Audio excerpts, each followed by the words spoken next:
नमस्कार. शंखनाद न्यूज चॅनलच्या विशेष मुलाखत या कार्यक्रमात मी सुनील कुहीकर आपलं स्वागत करतो. आजच्या या कार्यक्रमात आपल्यासोबत उपस्थित आहेत नागपूरच्या राजकीय आणि सामाजिक क्षेत्रातलं आणि आता अलीकडे साहित्य जगतातलं सुद्धा एक सुपरिचित असं नाव डॉक्टर उपेंद्र कोठेकर. उपेंद्रजी, या स्टुडिओमध्ये आपलं खूप खूप स्वागत आहे. नमस्कार. उपेंद्रजी, आपण या गप्पांना सुरुवात करू. सगळ्यात पहिले तर मला असं सांगा की एक तुमचा जो प्रवास आहे तो विद्यार्थी चळवळीपासून सुरू झालेला आहे आणि नंतर बरीच वर्ष तुम्ही राजकीय क्षेत्रात काम केलं आहे. तर थोडंसं ती जी चळवळीतला तो प्रवास आहे त्याविषयी आम्हाला काही सांगा. मी मूळचा मराठवाड्यातला, परभणी जिल्ह्यातला जिंतूर हे माझं मूळचं गाव. पण 72 पासून शिक्षणाच्या निमित्ताने मी नागपूरमध्ये आलो. बरोबर. आणि 78 मध्ये नागपूरच्या आयुर्वेदिक महाविद्यालयामध्ये प्रवेश घेतला. त्यानंतर मग त्याच काळामध्ये अखिल भारतीय विद्यार्थी परिषदेच्या संपर्कात मी आलो आणि विद्यार्थी परिषदेची चळवळ, महाविद्यालयीन कामकाज, त्याच काळामध्ये आयुर्वेदाचे अनेक प्रश्न प्रलंबित होते. त्या प्रश्नांकरता बऱ्याच वेळेला आंदोलन करावं लागलं. अनेक मागण्या प्रलंबित होत्या आणि एक मोठं आंदोलन आम्ही केलं. त्यातनं आम्हाला एक ज्याला इक्वल दर्जा असा तो त्यावेळेला आम्हाला प्राप्त झाला. आणि त्याच वेळेला विद्यार्थी परिषदेच्या छोट्या मोठ्या जबाबदाऱ्या माझ्यावर यायला लागल्या. त्यावेळेला प्रामुख्याने त्या काळामध्ये सुद्धा विद्यापीठाशी संबंधित अनेक प्रश्न होते. परीक्षा वेळेवर न होणं, रिझल्ट वेळेवर न लागणं, NSYची दादागिरी, असे अनेक प्रश्न होते. या प्रश्नांच्या विरोधामध्ये सातत्याने संघर्ष करावा लागला. आणि त्यामुळं त्यातनं विद्यार्थी आंदोलन, त्या आंदोलनाच्या निमित्ताने विद्यापीठाशी, अधिकाऱ्यांशी संघर्ष, शासनाशी संघर्ष आणि त्यासोबत महाविद्यालयीन निवडणुका. त्या निवडणुकांमध्ये विद्यार्थी परिषद म्हणून आम्ही लढायचो. तर त्याची जबाबदारी साधारणतः नंतरच्या काळात माझ्यावर होती. सुरुवातीच्या काळामध्ये नितीनजी, अरुणभाऊ अडसड, चेनूभाऊ संचेती, नंतरच्या काळात अनिल सोले आणि त्यानंतर याच्यामध्ये मी आणि माझ्यासोबत बाकी सगळी मंडळी. तर त्यामुळं कॉलेजच्या निवडणुका असा सगळा जो कालखंड होता तो एक तर विद्यार्थी आंदोलन आणि निवडणुका हा पूर्ण त्या काळामध्ये एक त्याचं एक सातत्याने वर्षाने गजबजलेला असायचं. त्याच काळामध्ये मोठ्या प्रमाणामध्ये नागपूर विद्यापीठामध्ये वादविवाद स्पर्धा सगळीकडे व्हायच्या. म्हणजे नागपूरची विद्यार्थी परिषदेची सुंदरलाल स्पर्धा असेल, कामठीची पोरवाल महाविद्यालयाची वादविवाद स्पर्धा असेल, विदर्भ साहित्य संघाची वादविवाद स्पर्धा, अशा जवळपास एक 25-30 वादविवाद स्पर्धा व्हायच्या की ज्या प्रतिष्ठित होत्या, नामांकित होत्या आणि मोठ्या प्रमाणामध्ये विद्यार्थी त्याच्यामध्ये भाग घ्यायचे.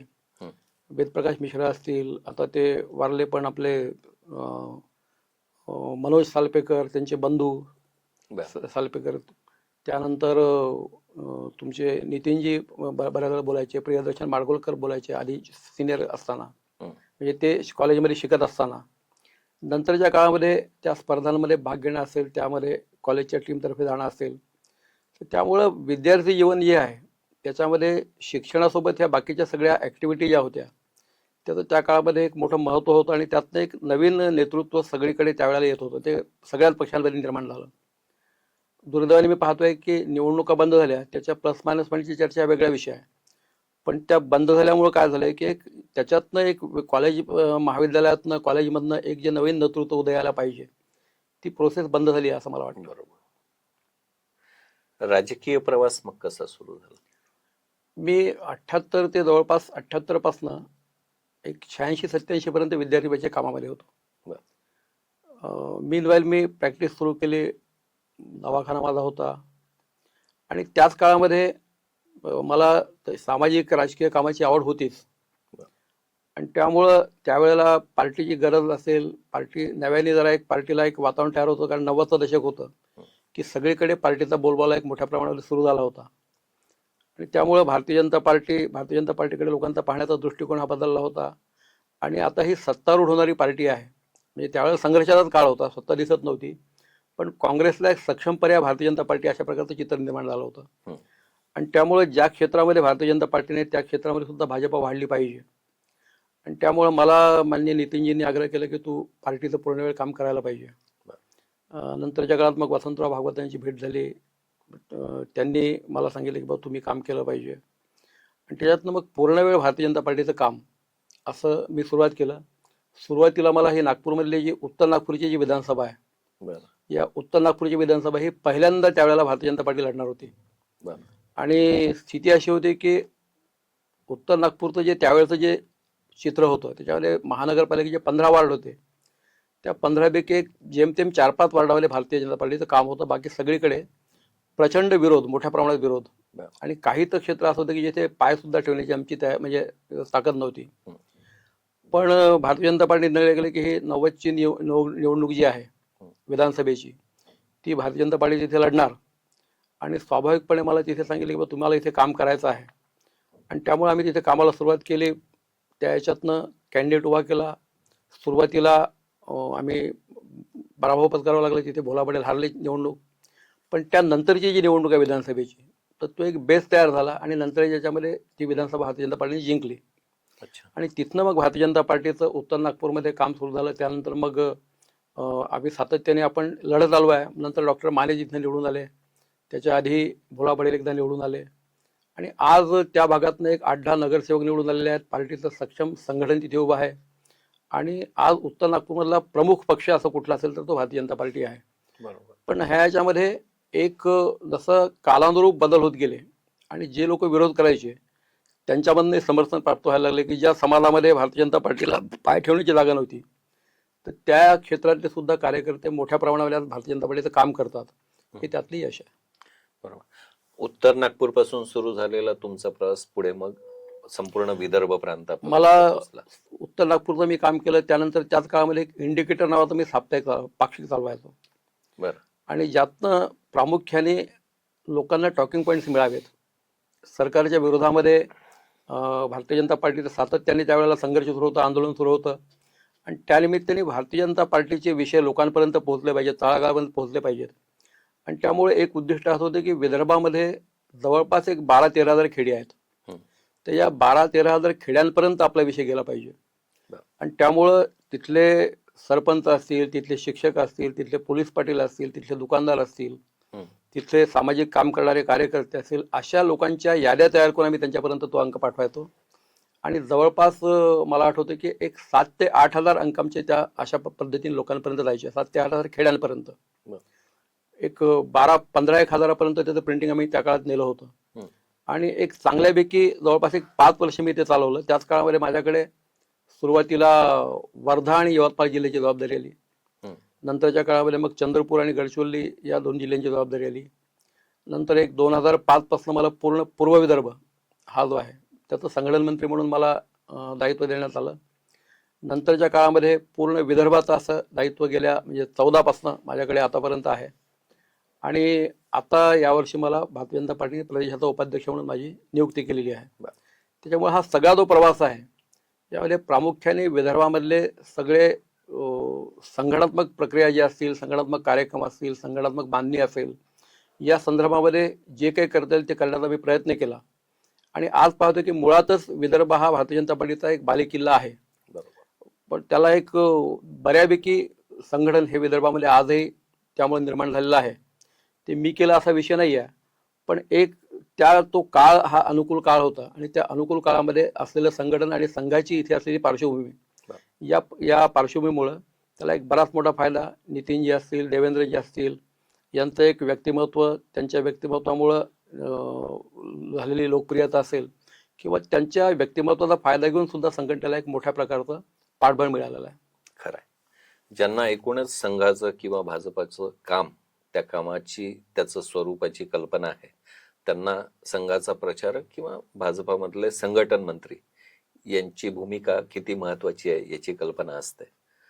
साधारणतः राजकीय क्षेत्र म्हटलं की थोडंसं रुक्ष, आंदोलनं, घोषणा, असं रुक्ष असं मानलं जाणारं ते क्षेत्र आहे.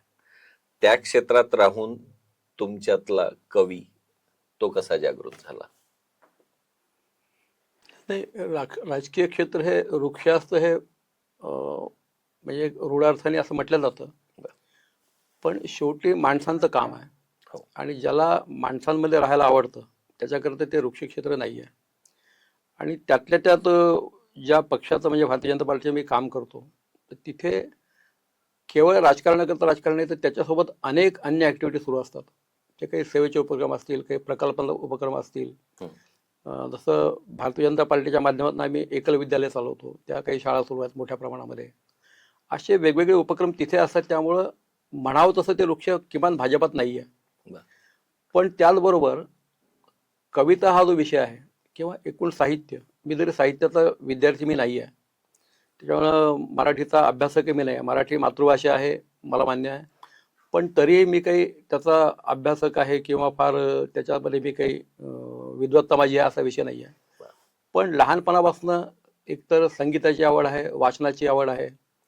घरचं वातावरण जे होतं ते सातत्याने हे मोठे मोठे सगळे गायक आणि वादक वगैरे घरी यायचे. त्यांच्या मैफिली काही ऐकण्याचा योग आला. आणि त्यामुळं गाणं हा जो विषय आहे त्यासोबत वाचन हा विषय आहे, तर याच्यातनं कुठेतरी कविता करण्याची आवड निर्माण झाली. आणि हळूहळू असं वाटायला लागलं की आपण काही सुरुवातीच्या कविता ह्या कुठे आलेल्या नाही आहेत. आणि त्या लिहिल्या, काही राहिल्या असतील, काही गेल्या असतील इकडे तिकडे. आणि एक बाळ त्याचं तयार झालं होतं. पण स्थिती अशी निर्माण झाली की ह्या बैठकींमध्ये कुठेतरी चर्चा असायची, बैठकीत आम्ही कविता करायचो, त्या प्रियाच्या इकडे तिकडे. प्रदेशाची बैठक चालू आहे, मागच्या आम्ही बाकावर बसलेलो आहोत, तिथे आम्ही काहीतरी त्याच्यावर टीका टिप्पणी करतोय कवितेच्या माध्यमातून. आणि ते एक ग्रुप असा होता, अनिल सोले, देवेंद्रजी, मी, गिरीश व्यास, अमुक तमुक असे 10-15 लोक. ती कविता जेव्हा ही कडे तिकडे लिहायची, त्याच्यावर ते काहीतरी लिहायचे. देवेंद्रजी त्यांची काहीतरी 4 ओळी लिहायचे. अच्छा. त्या त्या कविता पुढे अजून कोणापर्यंत तरी लिहायच्या. तर लोकांना माहिती होतं की हे काहीतरी हा लिहितो आहे आणि याच्या काही कविता यांनी लिहिलेल्या आहेत. तर ही बातमी लाखेंपर्यंत पोहोचली, चंद्रकांत लाखेंपर्यंत. आणि एक दिवस माझ्याकडे ते आले 2010 मध्ये. त्यांनी सांगितलं तुमच्या कवितांचं पुस्तक मला काढायचं आहे. तर मी म्हटलं मी काही कविता वगैरे अशा प्रकारे मी कधी विचारच नाही केलेला. ते म्हणले नाही, मला लोकांनी सांगितलं की बाबा तुम्ही चांगल्या प्रकारे लिहितात आणि त्यामुळे त्या कविता मला द्या तुम्ही, त्या कविता मी मला छापायच्या आहेत. लाखेंचा माझा परिचय सुद्धा नव्हता, म्हणजे तोंडओळख नव्हती. त्यांना श्रीपाद रिसालदार किंवा कोणी सांगितलं आपल्यापैकी की बाबा तुम्ही उपेंद्रला भेटा. आणि त्यांना मी म्हटलं बाबा असं आहे की मला याच्यात आनंद आहे की तुम्ही माझ्या कविता छापताय, पण पहिले मला हे तपासून घेऊ दे की त्या कविता खरंच छापण्याच्या लायकीच्या आहेत किंवा नाही. आणि त्यामुळं मग मी माझ्यापैकी जे 2-3 माझे मित्र आहेत त्यांना मी दाखवेन. मी त्या श्याम धोंडकडे पाठवल्या. श्यामला म्हटलं की बाबा असं असं मला प्रपोजल आलेला आहे, तर तू ह्या सगळ्या बाळ घे आणि यातल्या तुला ज्या वाटतात त्या तू सिलेक्ट कर त्याच्यामधल्या, आणि त्या तुला योग्य वाटत असेल तर आपण छापू, नाही तर आपण त्यांना सांगू बाबा मला छापायचं नाही आहे. ते श्यामने त्या तपासल्या. श्यामने सांगितलं की नाही याच्यातल्या छापल्या पाहिजे आपण काही कविता. आणि त्यात मग हा पहिला संग्रह जो आहे काठावर तू नदीच्या, हा आकाराला आला.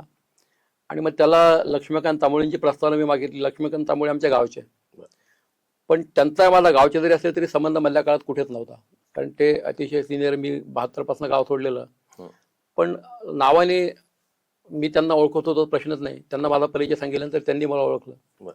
आणि मग मी त्यांच्याकडे सगळे हे पाठवलं. त्यांना म्हटलं की बाबा तुमची प्रस्तावना मला हवी आहे आणि तुम्ही सुद्धा मला सांगा की मी छापू किंवा नको. तर त्यांनी सांगितलं की नाही नाही, हे अत्यंत चांगल्या कविता आहेत आणि तू छापायला पाहिजे ह्या. आणि त्यांनी याला प्रस्तावना दिली आणि त्याच्यातनं हा पहिला कविता संग्रह आकाराला आला. हे सगळे जे संग्रह आकाराला आलेले आहेत ते लाखेंच्या पाठपुराव्यामुळं. बरोबर. म्हणजे लाखेंनी पहिला संग्रह आल्यानंतर मला तसं बसू दिलं नाही की झालं की वर्ष 1.5 वर्षात परत अरे आता नवीन काय आहे, पुढचं हे नवीन मला द्या. आणि त्यातनं अक्षरशः आतापर्यंत हे सगळे संग्रह आकाराला आलेले आहेत किंवा छापून आलेले आहेत, प्रकाशित झालेले आहेत. आणि पुढच्या याच्यात त्यांच्या डोक्यामध्ये अजून काही त्याचं एक सगळ्यांचं एक निवडक कवितांचा एक काहीतरी हे, त्याच्यावर काही समीक्षात्मक काही भाष्य वगैरे असं, तर असा एक पुस्तक ते तयार करतायत. राजेंद्र नाईकवाडी त्याच्यामध्ये त्यांचा एक मोलाचा सहभाग आहे. त्यामुळं कविता जी ही आहे ही खरं म्हणजे तो माझ्याकरता केवळ एक विरंगुळ्याचा शांतसुखा विषय होता. तो काही लोकांपर्यंत यावी किंवा आपण लोकांना सांगावी. आणि त्यामुळं मी कुठल्याही कवी संमेलनामध्ये गेलो आहे किंवा एखादी कविता म्हणून दाखवलेली आहे किंवा कुठल्या वर्तमानपत्रामध्ये कविता पाठवल्या आहेत. साधारणतः अशा कुठल्याही या ज्या सिरियस कविता ज्या आहेत वर्तमानपत्रामध्ये, काही कविता ज्या राजकीय आवश्यकतेनुसार ज्या प्रासंगिक कविता होत्या त्या मी पाठवल्या. त्या फेसबुकवर मी टाकत असतो बऱ्याच वेळेला. कारण त्यातनं ज्या विषयाचा आम्ही पाठपुरावा करतो की ज्या विषयाचा किंवा राजकारणाच्या दृष्टीने ज्या विषय आवश्यक आहेत रचना, तर त्या अनुषंगाने काही कविता टाकणं आवश्यक आहे तिथे टाकत असतो मी. त्या प्रासंगिक कविता असतात. बरं. पण ह्या बाकीच्या कविता ज्या आहेत त्या मात्र फार कुठे मी पाठवल्या नाही आहे. फक्त मधल्या ह्याच्यामध्ये मग तुमचा हा जो आहे आपला याची पुण्याचं साहित्य प्रकाशन आहे आपलं हे, तर त्यांनी त्यांच्या याच्यामध्ये काही कविता माझ्या छापल्या. बरं. आणि काही कविता मग मागच्या वेळेला 1-2-3 याच्यामध्ये दिवाळी अंकांमध्ये आलेल्या आहेत. बाकी मी स्वतःहून कुठे कविता पाठवली असं काही आतापर्यंत झालेलं नाही. बरं. तो जो ग्रुप तुम्ही म्हटला विद्यार्थी परिषदेच्या काळातला, तर त्यातले सगळेजण लिहायचे की तुम्ही लिहायचे आणि बाकीचे? नाही, विद्यार्थी परिषद काय झालं की विद्यार्थी परिषदेला ज्यावेळेला आम्ही सक्रिय होतो तर त्यावेळेला खरं म्हणजे विद्यार्थी परिषदेची माझी एंट्री ती कवितेमुळे झालेली आहे. अच्छा. एक विद्यार्थी परिषदेचे त्या काळामध्ये एक सरस्वती पूजनाचा कार्यक्रम व्हायचा आणि त्या कार्यालयामध्ये सरस्वती पूजन केलं जायचं. त्यानिमित्ताने काही स्पर्धा, काही वक्तृत्व स्पर्धा, काव्यवाचन स्पर्धा, अशा काही काही स्पर्धा तिथे व्हायच्या. तर त्या ह्याच्यात विद्यार्थी परिषदेची कविता वाचन स्पर्धा ती ठेवली होती आणि त्या स्पर्धेमध्ये मी भाग घ्यायला गेलो. ही गोष्ट आहे 1978ची. आणि त्या ह्याच्यामध्ये तिथनं माझी सगळ्यांची ओळख झाली. आणि मग बाकी त्या काळामध्ये नितीनजी कामामध्ये होते, अलका महाशब्दे कामात होत्या, प्रमोद बोरावार होते, त्यानंतर श्रीपाद रिसालदार आमच्या नागपूरचे संगणन मंत्री होते. आणि हा सगळा जो ग्रुप आहे या सगळ्या ग्रुपने मला मग तिथे किंवा तू आता परिषदेचं काम केलं पाहिजे आणि त्या परिचयातनं माझ्या कामाला सुरुवात झाली. नंतर त्याच काळामध्ये मग अनिल सोले संबंधात आले परिषदेच्या, कृष्णा साकुळकर हे संबंधात आले आणि एक आमचा त्या ह्याच्यातलं साहित्याबद्दल जरा ज्याला असा एक ग्रुप तयार झाला. त्यावेळेला अनिल सोले, कृष्णा साकुळकर, मी, हा तुमचा सुनील शिनखेडे, नंतरच्या काळामध्ये एक मोठा 8-10-15 लोकांचा हा तो गट होता, श्रीकांत जोशी. आणि त्यातनं मग आम्ही एक असं झालं की बा एक साहित्यिकांचं असं एखादं ऍक्टिव्हिटी आपण चालवली पाहिजे. आणि त्यातनं मग आम्ही एक भास साहित्य रसिक मंडळ असं एक मंडळ सुरू केलं आणि त्या भास साहित्य रसिक मंडळाच्या माध्यमातून मग वेगवेगळ्या प्रकारची ऍक्टिव्हिटी, त्याच्यातनं मग काव्यवाचन स्पर्धा व्हायची. त्या काव्यवाचन स्पर्धेमध्ये सूरज भट येऊन गेले, यशवंत मनोहर आले होते, त्यानंतर तुमचे रामभाऊ शेवाळकर आले होते. अशा अनेक त्या काळातले जे साहित्यिक नागपूरमधले असलेले यांनी त्या काव्यवाचन स्पर्धेमध्ये ते सातत्याने येत राहिले. आणि विदर्भामध्ये जवळपास एक 60-70 मुलं त्या स्पर्धेमध्ये भाग घ्यायचे, त्याच्यातनं काव्यवाचन करायचे, त्याच्यातनं पारितोषिक मिळवायचे. आणि अनेक लोक नंतरच्या काळामध्ये पुढे आले. त्याच्यातनं श्याम माधव धोंडा जो आहे, श्याम त्या स्पर्धेत त्याने भाग घेतला होता. प्रफुल्ल शिलेदारने त्या ह्याच्यात भाग घेतला होता. किंवा तुमचा तो चक्रधर आहे, अशोक चक्रधर, असे अनेक नावं सांगता येतील की जे त्या काळामध्ये, तो भगवान ठग वारले आता, ते त्यांनी भाग घेतला होता. असे अनेक मंडळी जी आहे की त्या स्पर्धांमध्ये भाग घेऊन त्या माध्यमातून हे लोक म्हणजे त्यांना त्या याच्यामध्ये त्या काळामध्ये यांचं नाव पुढे आली. त्याच काळामध्ये आम्ही त्या भास साहित्य रसिक मंडळाच्या माध्यमातून निशांत नावाचं हस्तलिखित चालवायचो. तर ते भारतीय जनता पार्टी आपलं विद्यार्थी परिषदेचं जे कार्यालय होतं त्या कार्यालयामध्ये त्याचा एक अंक लागायचा. नंतरच्या काळामध्ये धरमपेठ महाविद्यालयामध्ये, स्टेफन बेरार कॉलेजमध्ये, बिंधाणी कॉलेजमध्ये असे 4 ते 5 त्याचे हस्तलिखित निघायचे. आणि जवळपास एक 5-7 वर्ष ही चळवळ मोठ्या प्रमाणात चालू होती, हस्तलिखित काढायची. आणि त्यातनं त्या कॉलेजेसमध्ये, महाविद्यालयांमध्ये याच्यातनं काही लिहिणारी मुलं तयार झाली, ती नंतर परिषदेशी जोडल्या गेली. तर एक चांगल्या प्रकारची मुवमेंट त्या भास साहित्य रसिक मंडळाच्या माध्यमातून सगळीकडे सुरू होती. आणि त्याच्यातनं एक नवीन विद्यार्थ्यांचं येणं, लिहिणारे मुलं तयार होणं. आणि आताही त्याच्या आतापर्यंत अंक त्याचे होते, पण मधल्या काळामध्ये जो एक महापूर नागपूरमध्ये आला होता आणि परिषदेच्या काळात पाणी शिरलं, त्यामध्ये सगळे अंक ते सगळे नष्ट झाले. त्याच काळामध्ये संवाद नावाचं एक पाक्षिक विद्यार्थी परिषद काढायची, त्याचं संपादनामध्ये माझं नाव होतं. त्यामुळं एक मोठा एक वर्ग लिहिणाऱ्यांचा हा एक त्या निमित्ताने तयार झाला होता विद्यार्थी परिषदेचा. आपण कला जगताचाही विचार केला किंवा साहित्य क्षेत्राचाही विचार केला तरी काव्यलेखन हे असं क्षेत्र आहे की ते शिकून किंवा सरावानी काही कवी निर्माण होत नाही, तो जन्मताच कवी असावा लागतो.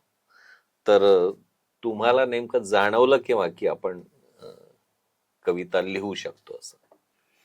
नाही, मी 9व्या-10व्या वर्गापासून मध्ये असणाऱ्यापासून काही ना काहीतरी लिहायचा मला छंद होता. तर ते त्यावेळेला केवळ काहीतरी आपण लिहिलं पाहिजे आणि ते तात्कालिक परिस्थितीवर असायचं, एखाद्या घटनेवर असायचं किंवा याच्यावर असायचं. पण नंतर विद्यार्थी परिषदेत आल्यानंतर त्याला थोडा एक ज्याला कॉन्फिडन्स की आपण काहीतरी लिहू शकतो बरं. आणि ते लोकांना आवडू शकतं किंवा आवडतं, हा कॉन्फिडन्स विद्यार्थी परिषदेने त्या भाईसालच्या लेखक मंडळाच्या ऍक्टिव्हिटीने मला दिला. पण तरीही तोपर्यंत तो विषय असाच होता की आपण ठीक आहे लिहितोय आपण, पण हे काही कुठे पाठवलं पाहिजे आवर्जून किंवा कोणाला तरी दाखवलं पाहिजे. नंतरच्या काळात ज्यावेळेला मी भारतीय जनता पार्टीचा कामाला प्रारंभ केला तर माझी त्या काळात सुरेश भटांचा परिचय झाला. आणि भटांकडे माझं सातत्याने जाणं येणं होतं, ते माझी चौकशी करायचे. त्यांना काही मी दाखवलं, पण ते काही खूप त्यांना मी कधी असं हे केलं दाखवलं, पण त्यांना काही कविता दाखवल्यानंतर त्यांनी मार्गदर्शन की बा हे असं नाही तसं केलं पाहिजे, तसं नाही असं केलं पाहिजे, अशा प्रकारचं ते सांगायचे, काही त्याच्यात बदल सुचवायचे. पण तरीही त्या प्रकाशित कराव्यात असा काही कुठे विषय माझ्या मनात आलेला नव्हता. पण लिहिणं मात्र सातत्याने होतं की काही ना काहीतरी लिहिलं पाहिजे सातत्याने. आणि ते भलेही आपल्या जवळ असेल, पण त्यामुळे माझ्याकडे जवळपास एक 15, 20, 25 वर्षापासून जे काही मी लिहित होतो ते बाळ कुठे ना कुठेतरी असायचे. सुरुवातीच्या याच्यात ते सगळे गेले इकडे तिकडे, पण नंतर मात्र मी ते जमा करून ठेवायला लागलो. आणि मग ज्या वेळेला हा पुस्तक छापायचा विषय आला त्यावेळेला ते सगळं बाळ मी याला श्यामला दिलं किंवा मग लाखेंना दिलं, आणि त्याच्यातनं मग हे बाकी सगळे पुस्तकं आकाराला आली आहेत. साधारणतः तरुण वयात सगळेच कविता करतात आणि प्रेम कवितेच्या पलीकडे काही कोणाची मजल फार लोकांची जात नाही. एक प्रगल्भतेची जी लाईन आहे ती शिवण्याचा जो प्रयत्न आहे, प्रयत्नांपेक्षा त्यातलं यश आहे ते तुमच्या कवितांना आलेलं जाणवतंय. सारेच ऋतू सारखे नसतात, ऋतूंनाही पडते भूल, आपण मात्र जपून ठेवावे आपल्या उंजळीत आपले फूल. अशा या दर्जाची कविता सुचणं किंवा लिहिता येणं हा मला असं वाटतं की काव्यलेखनाच्या क्षेत्रातलं हे मोठं यश आहे. तुम्हाला आवडलेल्या कविता त्याच्यापैकी एखादी कविता आम्हाला ऐकायला आवडेल.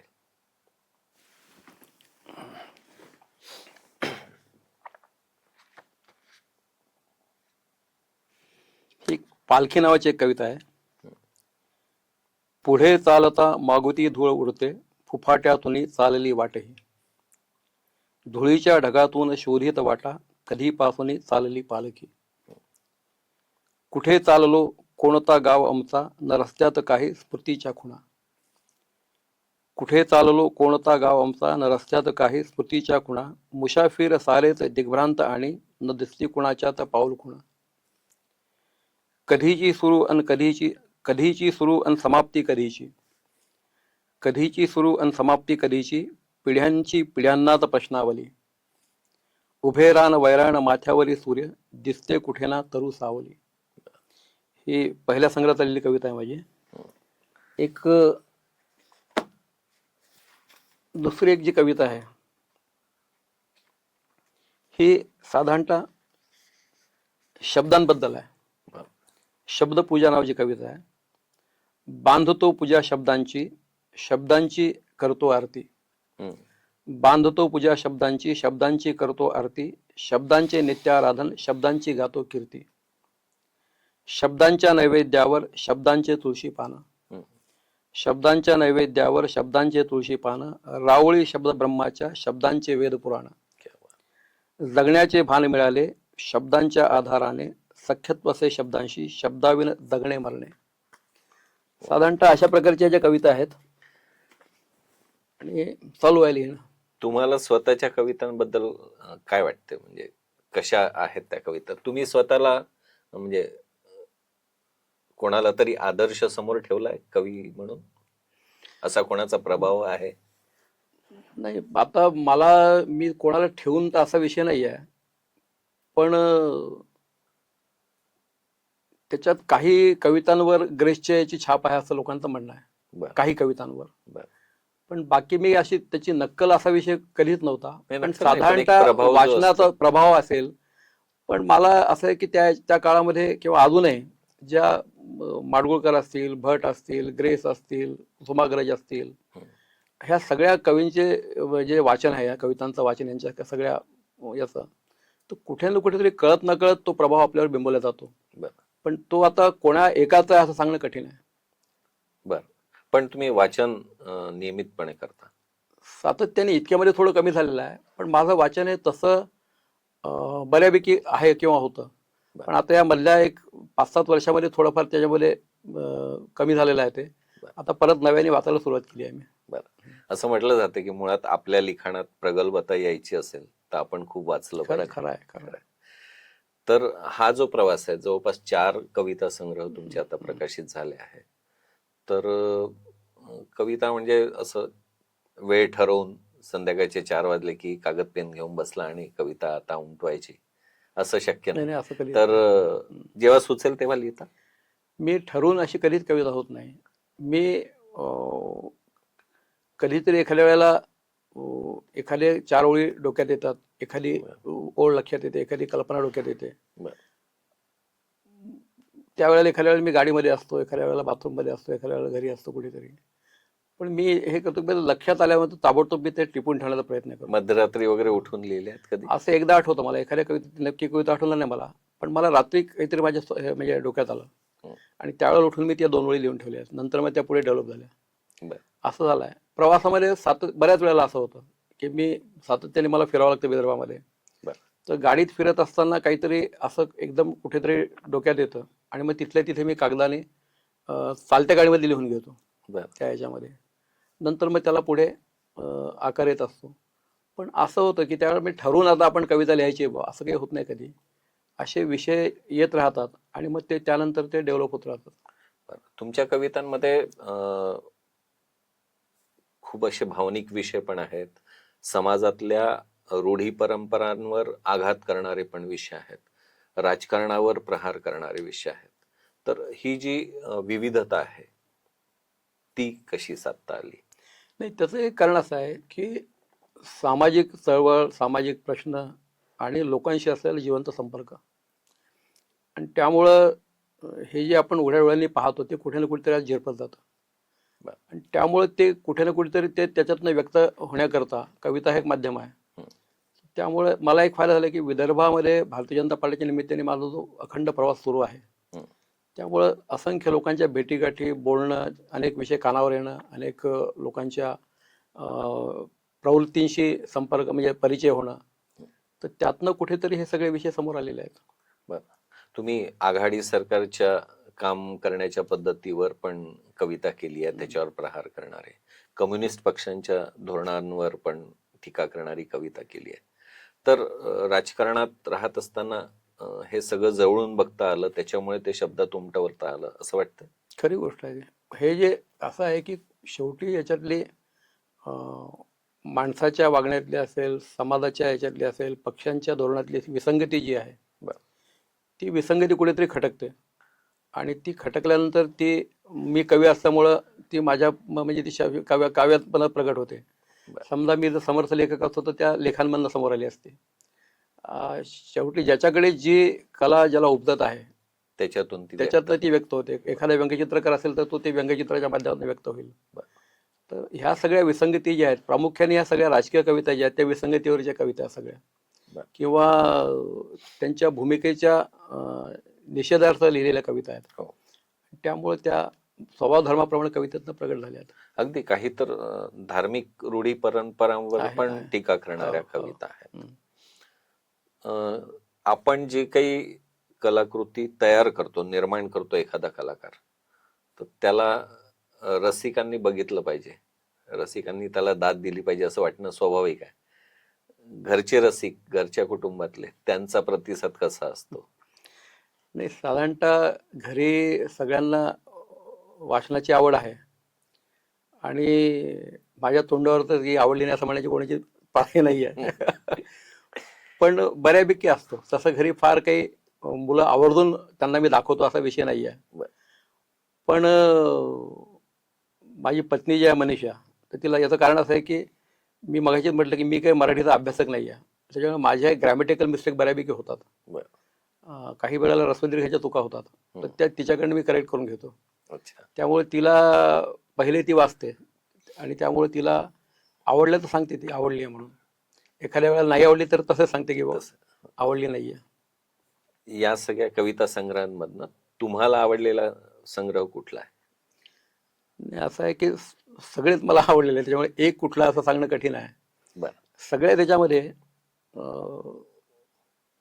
म्हणजे तसे मला सगळेच आवडलेले आहेत, पण आता हा शेवटला जो आहे दिक्कालाच्या मांडवात, बर त्यातल्या त्यात कसं आहे की तुम्ही स्वतःचीच एक आपण जी याला व्यक्तिगत प्रगती म्हणता येईल, हं, की ते एक दोन पाऊल आपण समोर जात असतो. हं, आणि मला असं वाटतं की बाबा प्रत्येक याच्यामध्ये मी एक पाऊल दोन पावलं समोर गेलो आहे प्रत्येक संग्रहामध्ये. बर म्हणजे पहिला संग्रह असेल त्याच्या एक पाऊल दुसऱ्या याच्यात पुढे गेलो आहे, दुसऱ्यानंतर तिसऱ्या याच्यात थोडं पुढे गेलेलो आहे. हं. आणि त्यामुळं त्याप्रमाणे त्या कविता किंवा ती जी एक समज असेल किंवा प्रगल्भता असेल, हं. ती त्यातनं कुठेतरी दिसते. नेमकी दिक्कलाच्या मांडवात मधली संकल्पना काय आहे आणि त्यातल्या ज्या कविता आहेत त्या संग्रहातल्या त्या कशा वेगळ्या आहेत बाकीच्यांपेक्षा? नाही, वेगळ्या कुठेच नाही आहेत. त्या ज्या कविता सगळ्या याच्यामध्ये काही सामाजिक आहेत, काही तुमच्या व्यक्तिगत याच्यामध्ये आहेत. असा त्याला वेगळ्या प्रकारच्या कविता असा विषय त्याच्यामध्ये कुठेच नाही आहे. बर पण एक साधारणतः ज्याला प्रॅक्टिसने एक माणूस एखादा जसा आपण हे होतो, परफेक्ट परफेक्ट होतो, तसं त्या कविता थोड्या अधिक ज्याला हे झाले प्रगल्भ म्हणते. प्रगल्भ म्हणता येतील किंवा त्याच्यातली रचनेच्या दृष्टीने म्हणतो आम्ही, बर तर त्या अधिक चांगल्या आहेत असं माझं मत आहे थोडं. अच्छा, हे हेडिंग कसं सुचलं? नाही, काय झालं, एक कविता जी माझी आहे त्या कवितेमधली ती ओळ आहे. बर आणि ती ओळ मी ज्या वेळेला दोघा तिघांशी चर्चा केली त्यावेळेला ते म्हणे की ही ओळ चांगली आहे. आणि त्याच्यातनं एक असं आलंय की बा दिक्कालाच्या मांडवात ही त्या कवितेचं शीर्षक म्हणजे पहिली कविता याच्यातली जी आहे, हं, त्या पहिल्या कवितेची याच्यामध्ये त्याच्यात ते ओळ आलेली आहे. ती कविता अशी आहे: या दिंडीची कुठे पंढरी आणि कुठे राऊळ, या दिंडीची कुठे पंढरी आणि कुठे राऊळ, युगायुगाची पायपेठी कुठे उभा विठ्ठल, कुठला रस्ता जवळ दूरचा मुक्कामाची गावे, कुठला रस्ता जवळ दूरचा मुक्कामाची गावे, येईल ठेपा चालत जावे हेत पाळणे भावे, हं, कधी दुःख आनंद हर्ष कधी विषण्णतेचे गाणे, गान कळाती तीच सुरावट तीच सनातन भजने, हं. सांग कुणास्तव आणि कशाला पूजा मांडली कोणी, सांग कुणास्तव आणि कशाला पूजा मांडली कोणी, दिक्कालाच्या मांडवात या क्षुद्र व्यथांची गाणी, प्रश्न अनादी अनंत अगणित जटिल न कोडे सुटले, प्रश्न अनादी अनंत अगणित जटिल न कोडे सुटले, नेती नेतीचे एकच उत्तर तर्क न कुठला चाले. बर ही साधारण याच्यातली ही जी ओळ आहे, तर त्या ओळीचंच नाव या संग्रहाला द्यावं असं मला काही लोकांनी सुचवलं आणि त्याच्यामुळे हे त्याच्यामध्ये नाव त्याला मिळालेलं आहे. बर तुमच्या सगळ्या कविता संग्रहांना जी प्रस्तावना आहे ती समाजातल्या अत्यंत मान्यवरांची आहे. आशा सावदेकर असतील, डॉक्टर शरद कर्णावत असतील किंवा लक्ष्मीकांत तांबोळी असतील, ही समाजातली प्रतिष्ठित मंडळी आहे साहित्य जगतातली. त्यांचा प्रतिसाद किंवा त्यांच्या प्रतिक्रिया कशा होत्या तुमच्या कविता वाचल्या? अतिशय चांगल्या होत्या. म्हणजे ताईंनी तर ही जी प्रस्तावना आहे, आशा ताईंनी, हा तर त्यांचं एक वेगळं पुस्तक प्रकाशित झालेलं आहे. त्या पुस्तकात त्यांनी ही प्रस्तावना आवर्जून घेतली आहे. अच्छा याची तांबोळींनी सुद्धा अतिशय चांगल्या प्रकारे त्यांनी आवर्जून मला फोन करून सांगितलं. ते मला म्हणे की तू प्रकाशनच्या वेळेला त्यावेळेला मी कार्यक्रमाला येईल. बर आणि ते प्रकाशनाच्या कार्यक्रमाला होते. त्यांचं भाषण चांगलं झालं इथे. बर कर्णावत मी ज्यावेळेला त्यांना भेटलो त्यावेळेला आजारी होते ते, बर पण त्यांनी त्या याच्यात मला सांगितलं की मी लिहून देईन, मला कविता पाठव सगळ्या त्या. आणि त्यांच्याकडे राहायला मग त्यांचा मला फोन आला की मी याच्यावर लिहीन नक्की.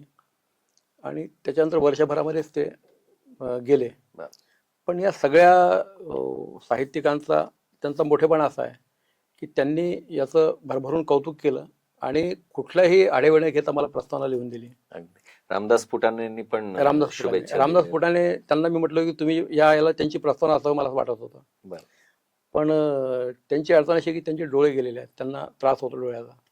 तर ते म्हणाले की मला आता लिहिता येत नाही काही, कारण मला डोळ्यांचा त्रास आहे. हं.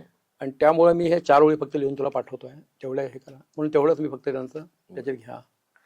कुठल्याही कवीला आपल्या कवितेचं गाणं व्हावं हे एक सुप्त इच्छा असणं स्वाभाविक आहे. बरोबर. आणि तुमच्या कवितांचे गाणे झालेले आहेत.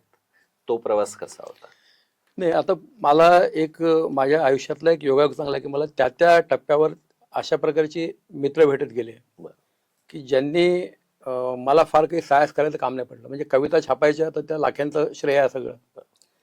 तसंच जेवढे गाणे झाले ते सगळं आमचा मोरेश्वर निस्ताने जो आहे, बर तो मोरेश्वर हा महाविद्यालयीन जीवनापासून माझा मित्र आहे. म्हणजे कॉलेजमध्ये आम्ही जे स्नेहसंमेलन करायचो तिथे काही गाणे बजावणे व्हायचे, त्याला संगीत द्यायला तो यायचा.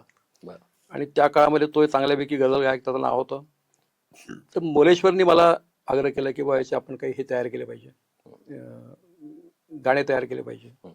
आणि सगळे गाणे, त्याच्यातलं एकही गाणं असं नाही की ज्याला मोरेश्वर शिवाय वेगळे कोणी संगीत दिलं आहे. अच्छा. ते सगळे मोरेश्वरने संगीत दिलेले आहेत आणि त्यांनी त्याचं सगळं नियोजन केलं. त्याच्यातल्या काही कविता वाडकरांनी म्हटलेल्या आहेत.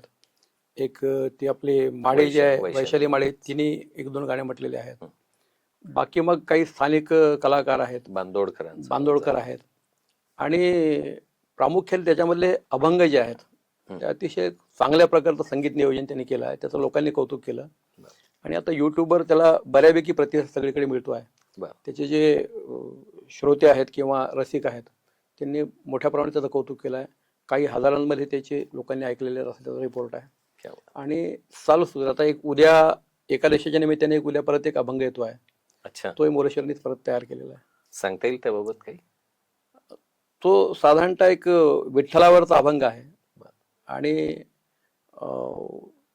त्याचं विठ्ठलाची जी भक्ती असेल किंवा त्याचं जे पूर्ण गारुड आहे तर त्या संदर्भामध्ये एक त्या हे आलेले आहेत. आणि राम देशपांडे म्हणून गायक आहेत, अप्रतिम गायन त्यांनी केलेलं आहे. अच्छा. आणि तो निश्चितपणे लोकांना आवडेल त्याच्यामध्ये. आता 4 कविता संग्रह झाला, गाण्याची त्याचे गाणे पण झालेले आहेत. पुढचा प्रवास या क्षेत्रातला कसा ठरवला आहे? असं काही ठरवलं तर काहीच नाही आहे, कारण आतापर्यंत ठरवून काहीच झालेलं नाही आहे. जे झालं आहे ते एका प्रवाह जो आहे त्याच्यामध्ये जसे वर्ण येतात त्या वर्णावर चालू आहे. पण लिहित राहायला पाहिजे सातत्याने, हा एक हे आहे. मला आता लाखेंचा आग्रह आहे किंवा बाकीच्या बघतो आता काही गद्य लिहिलं पाहिजे, तर मी तसा काही लिहिण्याचा प्रयत्न केला. पण शेवटी कसं आहे की मी एक राजकीय पक्षाचा पदाधिकारी कार्यकर्ता आहे आणि त्याच्यामुळे ते जे एक चौकट असते त्यातनं काही विषय जे आहेत त्याच्यामुळं ज्याला एक काही वैचारिक असेल किंवा काही विषयांच्या अनुषंगाने लेखन मी केलं होतं त्याला बऱ्यापैकी ते तयार झालं आहे. पण त्याच्यातलं काही ह्या टेक्निकल अडचणीमुळे ते काही प्रकाशित होऊ शकलं नाही कुठे.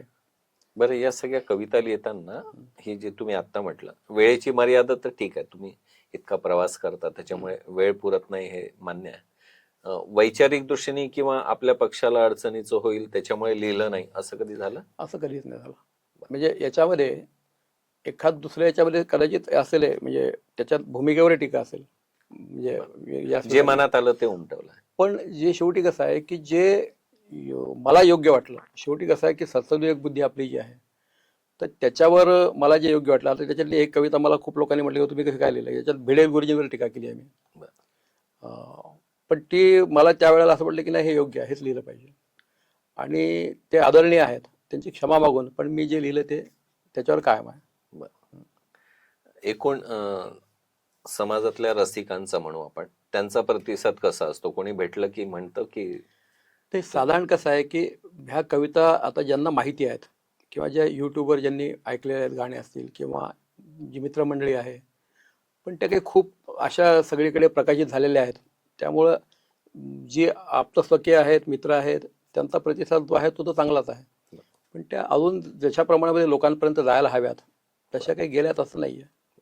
पण हे खरं आहे की या पहिल्या कविता संग्रहाची ही दुसरी आवृत्ती आहे. पहिली आवृत्ती संपली त्यामुळे दुसरी काढावी लागली. तर हळूहळू जो रिस्पॉन्स आहे तो चांगलाच आहे. आता सध्या पाईपलाईन मध्ये कुठला एखादा कविता संग्रह आहे? नाही, कविता संग्रह नाही आहे. याच्यामध्ये ह्या सगळे जे संग्रह आहेत तर त्याच्यावर एक समीक्षात्मक काम पुस्तक राजेंद्र नाईकवाडे करतायत. त्या सगळ्या याच्यातल्या निवडक कविता आणि त्यावर काही त्यांचं भाष्य आणि त्यासोबत बाकी सगळ्या प्रस्तावना, बाकी सगळे हे असा एक समीक्षित ग्रंथ ते तयार करतायत. तो आगामी काळामध्ये येण्याची शक्यता आहे. खरं म्हणजे डॉक्टर उपेंद्रजी एक राजकीय कार्यकर्ते आहेत आणि पडद्यामागे राहून पक्षासाठी काम करणारे नेते आहेत. आणि अशा राजकारणाच्या क्षेत्रात काम करणाऱ्या व्यक्तींनी केलेल्या कविता, त्याची झालेली पुस्तकं, त्याचा झालेला गीत संग्रह हा एक अतिशय यशस्वी असा प्रवास आहे. खरं म्हणजे उपेंद्रजींशी अजून गप्पांचा हा ओघ अजून सुरू राहावा असं वाटणं स्वाभाविक आहे. पण वेळेची मर्यादा लक्षात घेता कुठेतरी थांबलं पाहिजे. त्यामुळे आपण ही चर्चा इथेच थांबवूया. उपेंद्रजी, आपल्याला खूप खूप शुभेच्छा. धन्यवाद. नमस्कार. शंखनादच्या निमंत्रणावरून आपण या ठिकाणी उपस्थित झालात. आपले खूप खूप आभार. धन्यवाद.